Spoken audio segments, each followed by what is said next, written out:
তো বর্ষা এখনো যায়নি, কিন্তু যাবো যাবো করছে, মাঝে মাঝে বৃষ্টি হচ্ছে, প্রচুর বৃষ্টি হচ্ছিল। আমরাও প্রতিদিন আবার প্রবাসে দেখছি যে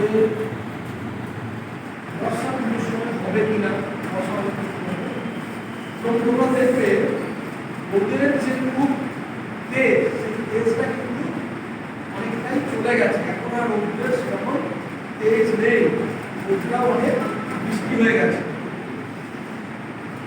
বর্ষার সময় মেঘ কেমন থাকে? কালো মেঘ থাকে এবং মেঘটা খুব কাছে নেমে আসে। কিন্তু শরৎকালে মেঘটা হলো একটু বাংলা রচনা করো মেঘা দুটোর মতো মেঘ, এবং সেটা অনেক দূরে চলে যায়। পুরোটা যখন ঘুরে কি হয়, উড়ে উঠে পড়ে।